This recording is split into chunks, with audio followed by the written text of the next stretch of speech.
Bonjour Monsieur de Gaulle, merci d'être avec nous aujourd'hui au Dialogue franco-russe. Vous faites du conseil en stratégie et finance d'entreprise. Vous avez 15 ans d'expérience en direction de banque privée. Il est sans doute inutile de rappeler les hauts faits de votre grand-père, le général de Gaulle.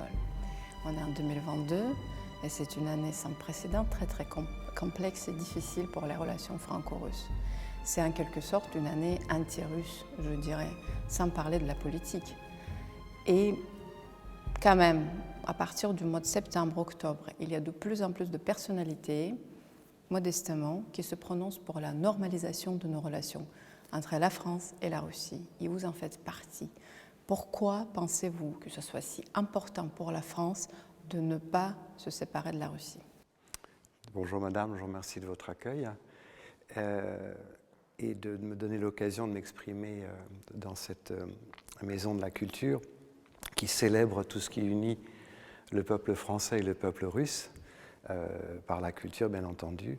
Je pense que c'est extrêmement important pour la France de garder, de préserver et de promouvoir une relation d'entente et de coopération avec la Russie, tout d'abord par les liens historiques, la communauté de destin qui nous unit, et aussi parce que préserver et garder une relation avec la Russie est la garantie d'une stabilité et de la prospérité en Europe et dans le monde, et que malheureusement les conséquences subies de la crise actuelle se répercutent en Europe, dans le monde et en France, et que tout le monde en souffre, et que ça fragilise grandement cet équilibre que mon grand-père s'est toujours efforcé de préserver.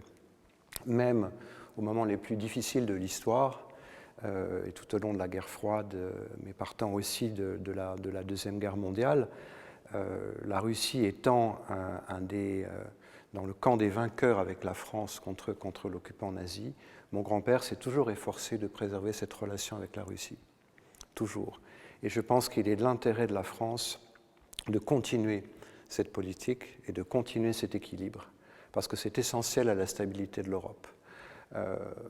Je pense que l'opinion publique commence à prendre conscience du jeu pervers et des mensonges américains et en particulier de l'OTAN d'utiliser cette crise ukrainienne pour déstabiliser l'Europe, que l'Europe alliée avec la Russie représente un bloc fort, aussi bien politiquement qu'économiquement, que culturellement, que socialement, d'environ 500 millions de personnes, que depuis la guerre du Vietnam et depuis les crises économiques qui ont succédé, liées notamment à l'abandon de l'étalon or sur le dollar, les Américains ont toujours essayé, par la force, par la ruse et par leur politique, d'essayer de rattraper cette perte d'influence, à la fois économique, à la fois politique et à la fois économique, de rattraper la perte d'influence du dollar comme seule monnaie d'échange dans le monde,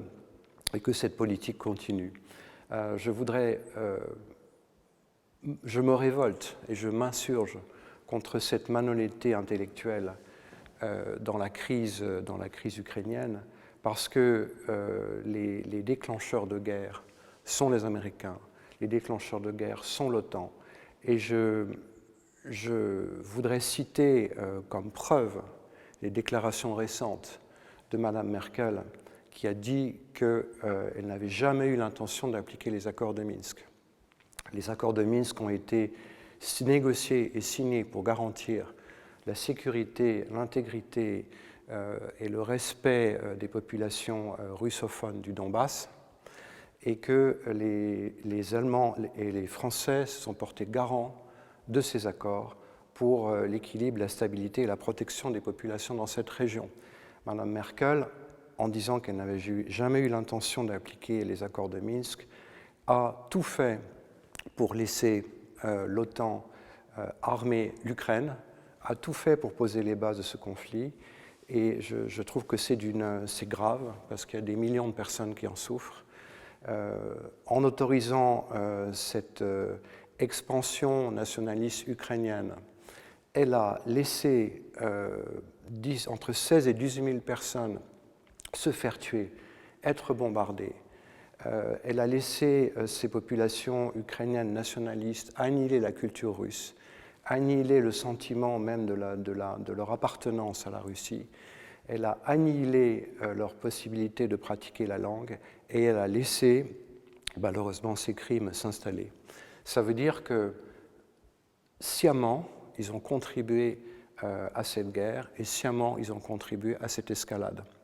Les États-Unis continuent malheureusement cette escalade militaire dont les populations ukrainiennes sont les premières à souffrir, mais aussi les populations européennes.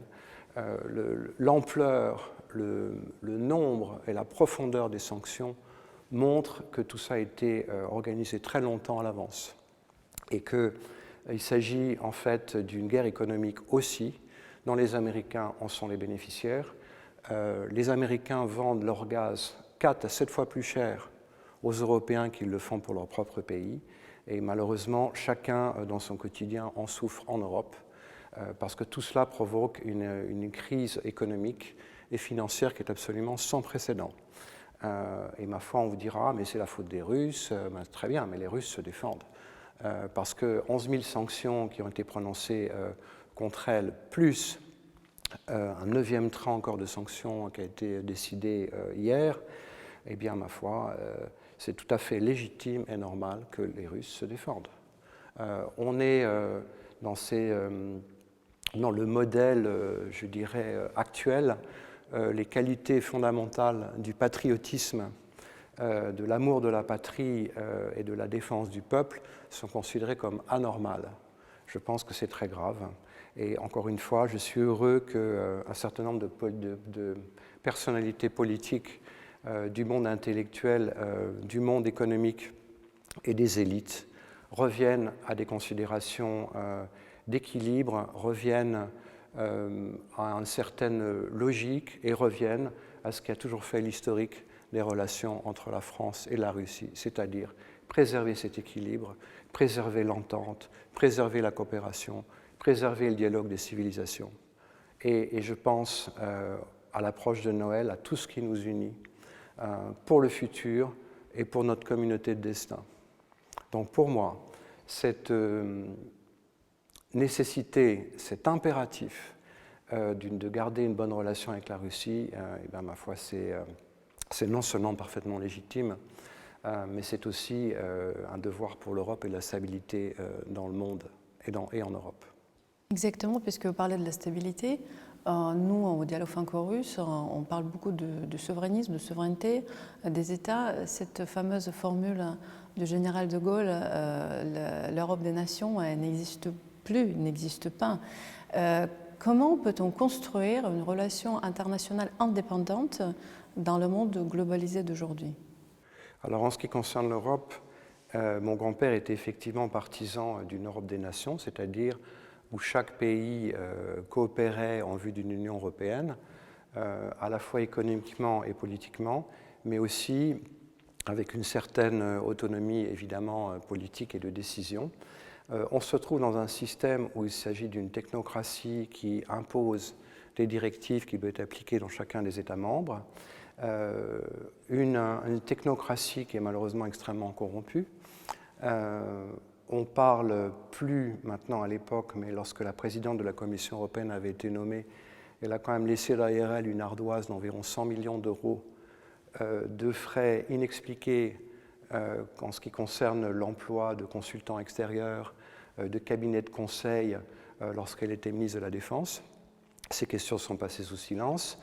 On a parlé beaucoup aussi des liens qui unissaient la présidente de la Commission européenne avec les industries pharmaceutiques. Je rappelle que son fils travaille pour une entreprise de biotechnologie américaine et que récemment, en ce qui concerne les liens entre Mme von der Leyen et le PDG de Pfizer, par 2 fois le PDG de Pfizer a été appelé à témoigner et se prononcer devant la Commission européenne, par 2 fois il a refusé.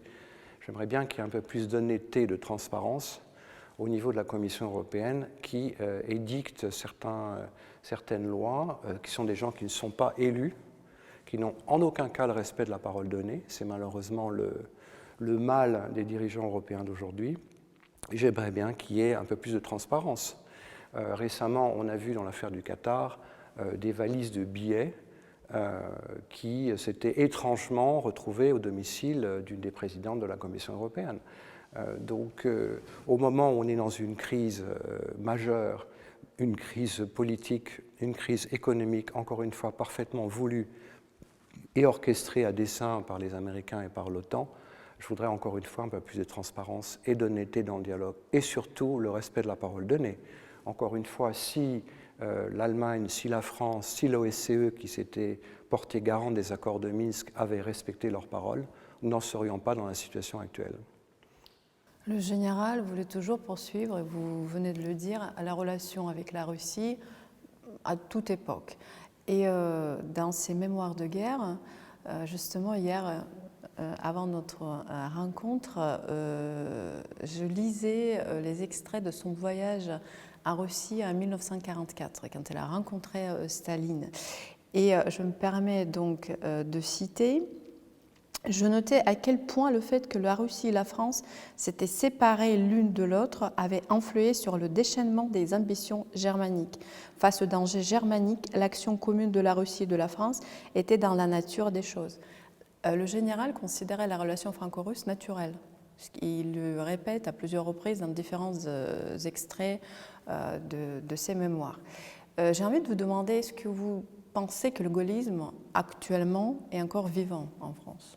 Qui sont ces politiques, peut-être à votre avis, si vous pouvez les nommer ou pas, ou comme justement comme l'héritage du général? Écoutez, je ne vais pas prendre parti pour un homme politique en particulier en France, si ce n'est que je suis contre la politique qui est pratiquée actuellement par le président de la République et son gouvernement, notamment en ce qui concerne la relation avec la Russie. Je pense que, comme j'ai dit souvent dans des interviews, on ne fait pas du en même temps avec des pays aussi forts, aussi entiers, aussi importants que la Russie, que la Chine ou quand même l'Algérie. C'est ne pas comprendre la culture russe, c'est ne pas comprendre la mentalité, c'est ne pas aussi respecter toute l'historique, toute l'ancienneté, toute la proximité des relations que l'on a eues avec la Russie.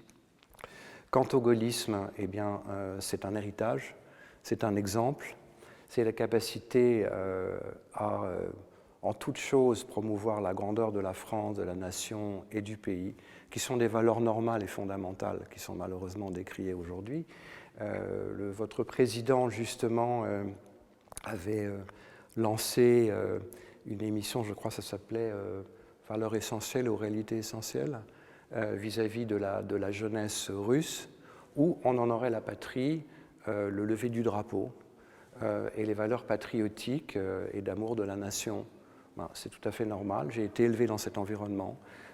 Dans beaucoup de pays comme l'Algérie, comme la Chine, comme le Royaume-Uni, les États-Unis, ben, on célèbre la levée des couleurs, le drapeau, l'amour de la patrie, c'est tout à fait normal.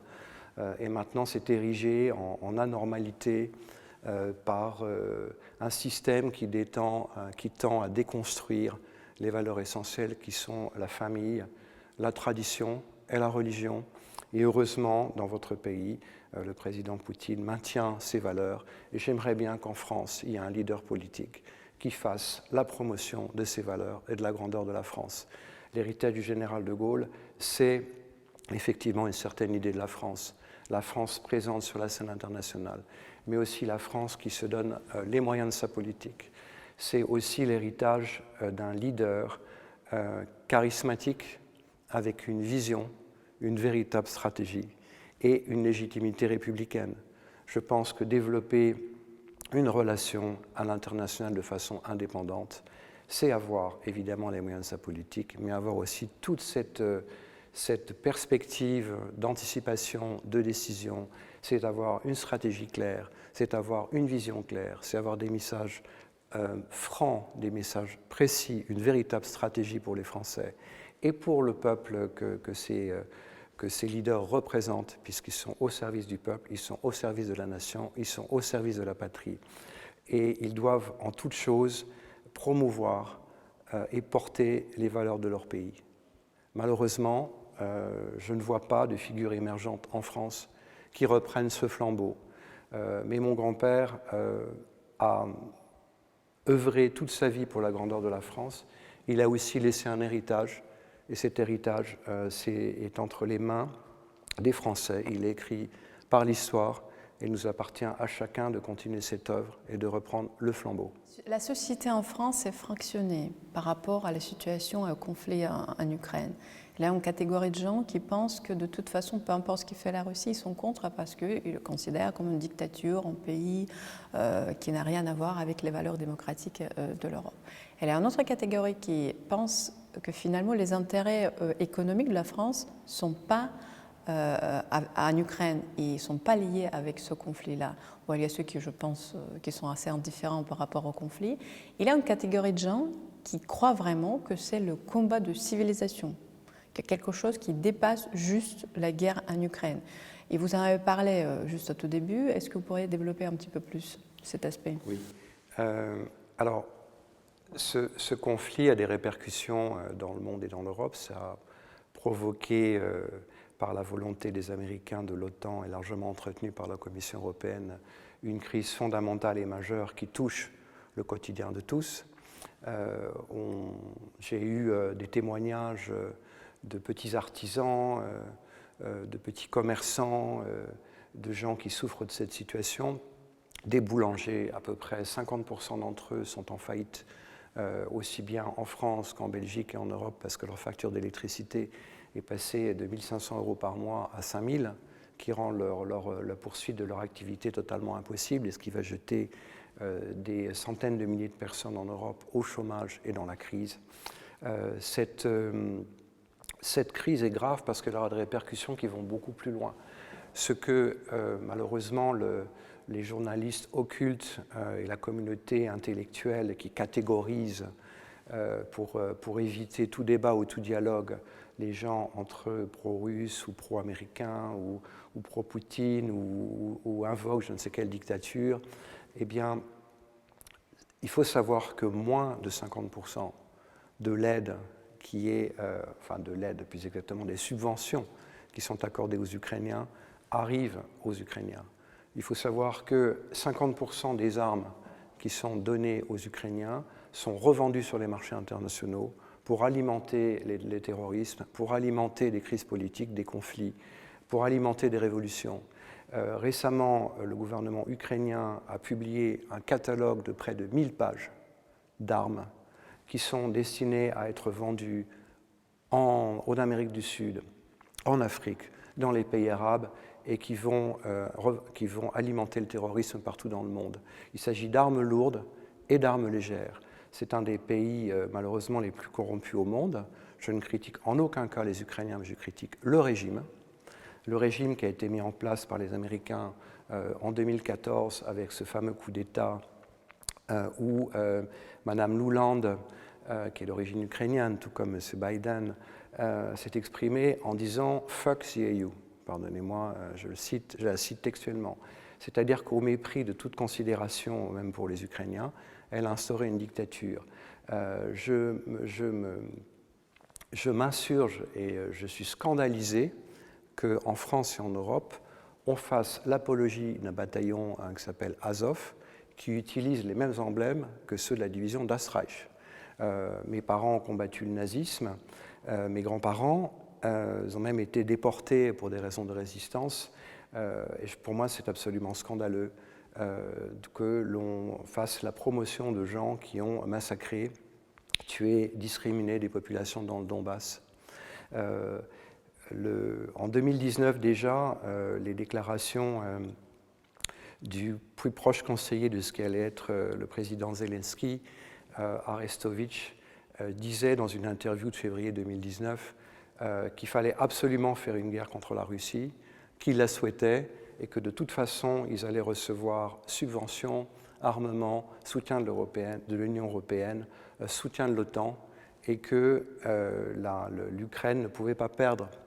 Les Américains ont d'ailleurs totalement trompé la population ukrainienne et le gouvernement ukrainien en ce qui concerne la victoire tout à fait, à mon avis, réaliste de l'Ukraine dans cette guerre. Parce que de toute façon, le grand perdant de cette guerre, c'est la population ukrainienne elle-même, et aussi, par effet de conséquence, l'Europe, avec toute la crise dans laquelle elle s'est engouffrée de par la volonté des politiques. C'est très très triste en fait. C'est la souffrance de l'Europe, c'est la souffrance des peuples. Je crois à cette résurgence, ce retour aux réalités. C'est pour ça que c'est très important pour moi de dénoncer tous ces mensonges et toute la logique qui a conduit à ce conflit. Mais dans ce conflit, on essaie de nous faire croire que la Russie est isolée. C'est totalement faux. D'abord parce qu'il y a des gens qui sont conscients des enjeux et des réalités, à la fois en France, en Europe et dans le monde, parce que ces personnes sont chargées de rétablir les vérités fondamentales, de dénoncer les mensonges et de dénoncer la logique qui a conduit à cette guerre. Maintenant, je crois aussi au renouveau, je crois aussi à la reconstruction qui suivra, tout simplement parce que, et je reviens à ce que vous disiez de mon grand-père, on ne peut pas se passer de la Russie. On ne peut pas se passer de ce continent en soi, ce n'est pas tout à fait un continent, mais c'est en tout cas le plus grand pays du monde, qui, de par sa géographie, sa culture et son histoire, représente un potentiel économique, politique, industriel, géopolitique et culturel absolument considérable. La Russie, dans cette crise, tire parti, à mon avis à juste titre, d'une réorientation des centres d'intérêt politiques, économiques et financiers vers l'Est et sera un des arbitres de ce qu'on appelle l'Eurasie, c'est-à-dire un continent fantastique qui réunit à la fois l'Europe et l'Asie et qui verra émerger des nouveaux centres de décision. Malheureusement, l'Europe va rater le train de cette opportunité qui est absolument fantastique, sachant que l'Eurasie est un continent qui se suffit à lui-même. Alors, je voudrais aussi dénoncer dans ce régime des sanctions l'hypocrisie, puisqu'on continue à acheter du pétrole russe, évidemment on ne peut pas s'en passer, on continue à acheter du gaz russe, on continue à acheter des métaux industriels, 60% des métaux industriels sur les marchés mondiaux sont, je dirais, dominés par la Russie, on continue à acheter de l'uranium, et les Américains aussi, on continue à fournir, à acheter des aimants pour les réacteurs nucléaires de nouvelle génération, et heureusement, on continue dans ce qui nous unit, c'est-à-dire l'art, les destins communs, l'historique, et tout ce qui fait la communauté scientifique, tout ce qui fait les échanges de la communauté intellectuelle. La Station spatiale internationale se poursuit grâce à cette coopération qui va au-delà de ce conflit. Et c'est ce qui nous unit et c'est ce qu'il faut absolument continuer. Justement, il y a encore des choses qui nous unissent, et c'est notamment la culture. À la veille des célébrations de Noël, les Français vont célébrer Noël un petit peu plus assez rapidement, c'est-à-dire avant Noël russe orthodoxe qu'on va célébrer le 7 janvier. Et justement, au Dialogue franco-russe, comme on croit à nos liens historiques et culturels très très forts, on organise un concert de Noël le 22 décembre prochain. Et est-ce que c'est que la culture qui nous reste en ce moment, qui nous unit? Il y a beaucoup d'autres choses qui nous unissent, hein, je vous le disais, et c'est ce que soulignait mon grand-père, que la France et la Russie étaient toutes les deux filles de l'Europe, avaient des origines communes et étaient liées par une communauté de destin et d'intérêt. Ça va bien au-delà de la culture. Ceci étant, la culture et les échanges économiques, c'est ce qui rapproche les nations, c'est ce qui nous unit et c'est ce qui reste au-delà des conflits et des divergences d'intérêts. Ce que je voudrais dire aussi, c'est que dans cette histoire commune, il faut faire la paix. Il faut faire la paix, et la paix est inévitable. La paix succède à tout conflit. C'est la paix qui relie les hommes. Cette paix passe nécessairement par une restauration du dialogue, puis une entente, puis une coopération économique. C'est ce qui a refait, je dirais, ce qui a fait une continuité, même au moment de la guerre froide. C'est ce qui fait la continuité entre les peuples. Et je voudrais donner un message d'espoir et d'union parce que je crois à cette communauté de culture et de destin, je crois à ce qui nous unit. Les relations entre la France et la Russie sont extrêmement anciennes et tout le monde parle de paix actuellement. J'ai été un des premiers à dénoncer les mensonges, l'injustice et la spoliation dont votre peuple fait l'objet, que je trouve absolument scandaleux, parce qu'on ne peut pas punir une nation, on ne peut pas punir un peuple pour des raisons de crise, sachant que c'est contraire non seulement aux libertés fondamentales, c'est contraire au droit international et c'est une très grande injustice. Je pense que nulle autre nation, depuis les persécutions juives pendant la Deuxième Guerre mondiale, n'ont subi autant de spoliation que le peuple russe actuellement. Pour moi, ça me choque, c'est une grande injustice. Je pense qu'au-delà des crises actuelles, il faut voir l'équilibre des peuples, il faut voir l'équilibre des nations, il faut voir l'équilibre du monde et de l'Europe. Bien évidemment, la culture, c'est une des voies, je dirais, préférées et universelles pour rapprocher nos deux peuples. Je pense que ce qui nous unit, c'est aussi notre histoire commune. Et ce qui nous unit, c'est le reste, comment vous dire, l'amour, l'immense considération que je porte, que ma famille porte, à la richesse de la culture russe, à la richesse du monde russe.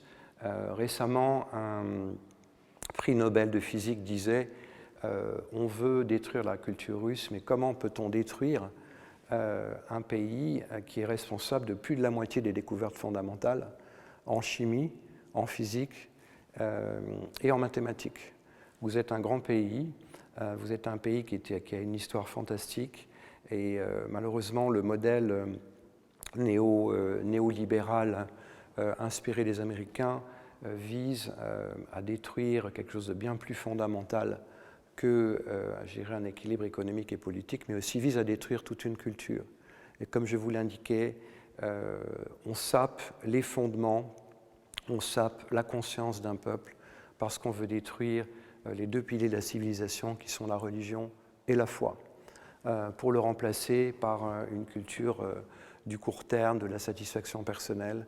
On s'attaque aux fondamentaux, voire même de l'éducation. Et je pense que c'est quelque chose de grave et il faut garder ces remparts et c'est ce qui nous unit traditionnellement depuis longtemps avec la culture russe. C'est cette notion, je dirais, comment dire, un petit peu irrationnelle, un petit peu folle que Dostoïevski décrivait très bien. Et c'est ce qui fait la foi, en fait. La foi, c'est un des piliers de la Russie. Et je crois que Dostoïevski le citait, nul ne peut arracher aux Russes sa foi si ce n'est lui-même. C'est ça qui fait votre force et votre cohésion. C'est ce qui fait aussi la force des Français, c'est ce qui fait la force de chaque nation, de chaque pays européen, tout comme la notion de patriotisme, d'amour de la nation, la famille et la religion, qui sont malheureusement des valeurs qu'on tend à vouloir détruire pour mieux réduire la capacité des peuples, des individus à s'émanciper, qui visent à détruire leur intégrité et donc à mieux les manipuler, parce que ça aboutit à une perte de repères. Merci beaucoup, Monsieur de Gaulle, pour ce message d'espoir. On va poursuivre nos actions dans les années qui viennent, je dis bien des années qui viennent, parce qu'on aura besoin de ces relations fortes, stratégiques et cordiales entre la Russie et la France. Et parce que le dialogue ne doit jamais cesser. Merci beaucoup. Sachez en tout cas que vous n'êtes pas seul. Il y a beaucoup de gens dans le monde, encore une fois, 2/3 de la population mondiale en France et en Europe qui sont avec vous et qui continueront ce travail avec vous, et vous pourrez compter sur mon soutien et ma coopération pour poursuivre cette reconstruction dans l'espoir et dans le renouveau. Merci madame.